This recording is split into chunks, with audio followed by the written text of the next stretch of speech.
Hello everybody, welcome back to my channel, The Medieval Reader. So today I thought I'd do a tag. I believe it's called the Pet Peeves tag. I didn't actually write the title of the tag, but it's basically about bookish pet peeves that I have. I was tagged by Helene at Books by Lanes. I was watching her video and I was nodding intensely to some of her responses. So when I learned that I was tagged, I was super duper excited. Anyway, let's begin. Question 1. Which trope or tropes in books annoy you the most? For me, actually, because I do tend to read a lot of philosophical fiction, I really don't like it when religious characters are either super duper evil or they're super duper perfect and like really kind, or like it's not so much the people but like how religion is presented. So if religion is presented as super sinister or super beautiful and peaceful and calm, it's just, I feel like often this comes from authors who don't have experience with religion themselves, and they feel like they have to present it in a certain way, but they're not really writing from personal experience. Also, that means that they will be misrepresenting the religion. So I really do feel that own voices should apply also to religion, because I've read so many works where religion is presented in this very unrealistic way. I mean, religious people are humans, so they should be presented like humans. So they should be flawed, but you know, now, I mean, I'm not denying that there are people who abuse power. I mean, that's certainly true. But if it doesn't feel realistic, then I have so much issue with it. Anyway, I'll give you some good examples. Now, all of these are Christian in some way, but I think they all are just really great pieces of fiction.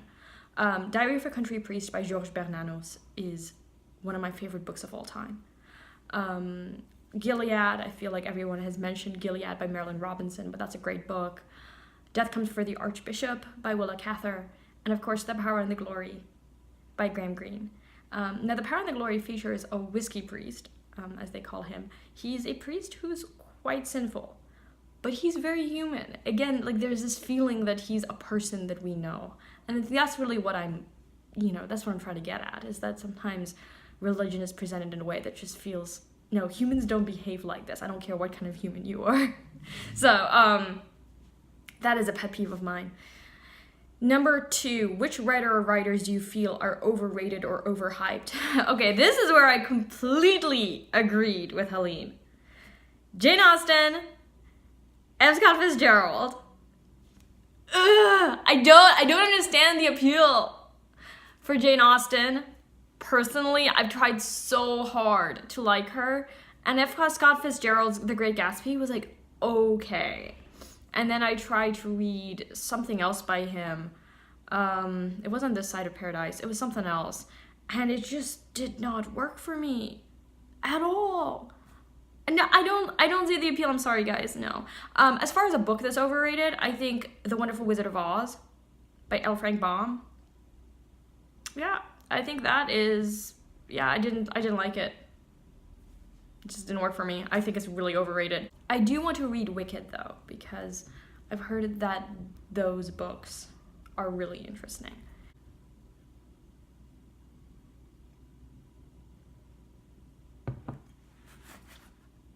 Number 3, what are your least favorite books you've read since joining Booktube? So I think I'll just mention one, Goodbye Christopher Robin, A.A. Milne and the Making of Winnie the Pooh by Anne Thwaite. So I read that maybe a month or 2 ago, and I was deeply disappointed by the book. I found it at my local bookstore. It was, basically like a Barnes & Noble.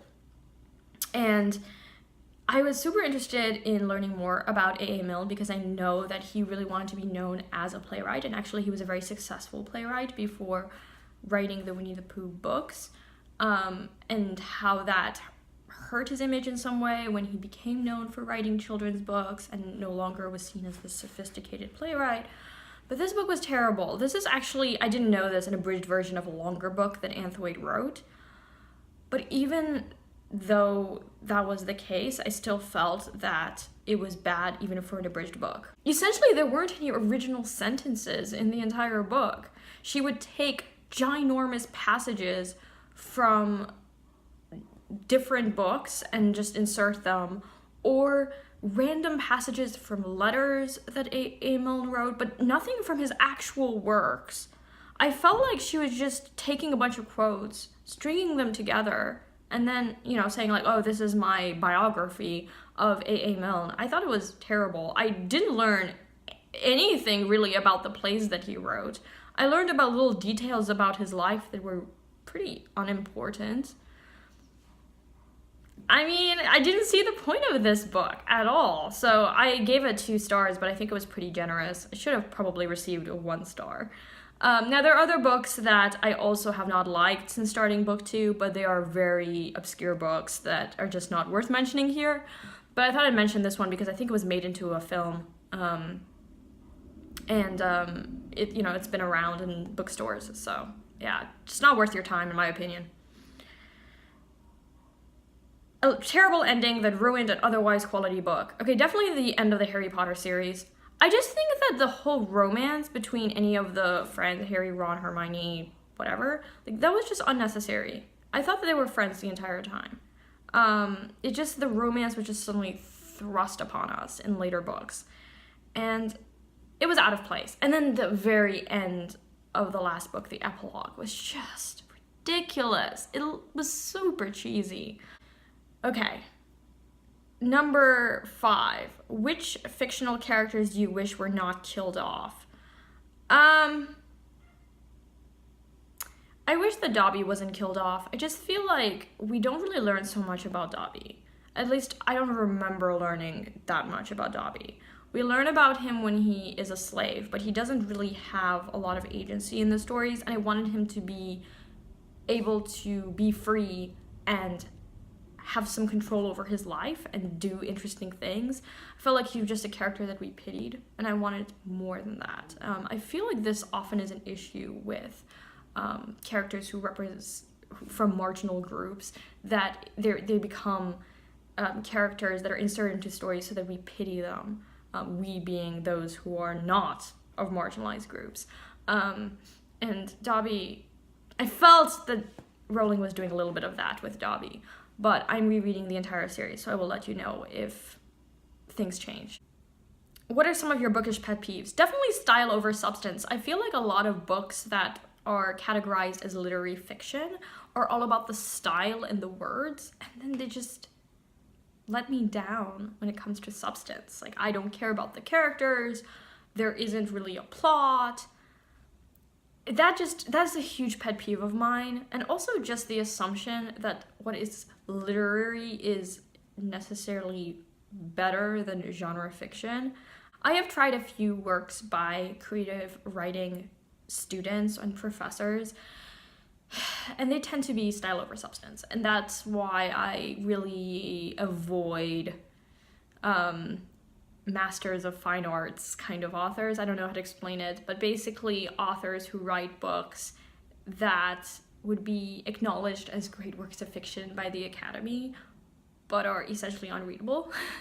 I try to avoid those because I just haven't had a good experience with them in the past. I'm also not a huge fan of happy endings. I've mentioned this. That's why I read a lot of French literature. If you've ever read French literature in translation, you know that happy endings are generally not the norm. That's a very rare thing, because optimism be damned. What are some books you feel should have more recognition?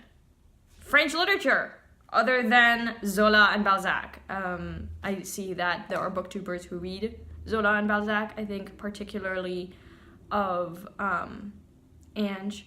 She reads a lot of Balzac. She has also read some Diderot. She's actually read some French literature in translation, which is really cool. But yeah, I'd love to see people talk about just non-English canonical works. So it doesn't even have to just be French. I mean, anything, even non-Western. That would be really cool. Oh, and also satire. I don't know why people don't talk about satire enough. Yeah, they'll talk about 1984, but I'm thinking like classic satire. So Jonathan Swift, Voltaire. I want more satire. I have a ton of medieval satire to recommend. There are two particular videos I like to make. I'd like to make a video recommending favorite satirists, and I'd like to make a video talking about travel fiction. So Gulliver's Travels or Utopia or books like that follow one character's journey through these fantastical lands, because that is a genre I adore. And I really do want to make a video about that. What are your thoughts on censorship and banning books? Okay, so this is a really interesting question, okay? I think a lot of times when we think about banned books, we think that the books are banned from being published. But actually, that's not how the term is usually used. At least in the United States, books are published, but they're not taught in schools. And so when a book is banned, when, a book is labeled as a banned book, is usually a book that parents have had issues about and they don't want taught in schools. And usually we think of books that conservatives will have issues with. However, I think that in recent years we've seen a growing number of liberals having issues with certain books being taught in schools. I think that these debates surrounding what books should be taught in schools, I think are very legitimate. And so if we're talking about banning books in that context, I do think we should have these discussions about what books should be taught to impressionable children. And, if there's a book that has problematic themes, how it should be taught. Not just, I don't think that we should necessarily stop teaching certain books, but that we need to teach them differently. So that's kind of my view on that. Now, as far as, banning books, not allowing books to be published, no, look, I think that, any book should be published. I do think that content warnings can be helpful. I personally want to know if there's rape in a book. It's not that I'm not going to read it ever. It's just that I'm not always ready to read it. So I would want to be, I would want to know in advance. So I don't know. I have a more nuanced view on this question.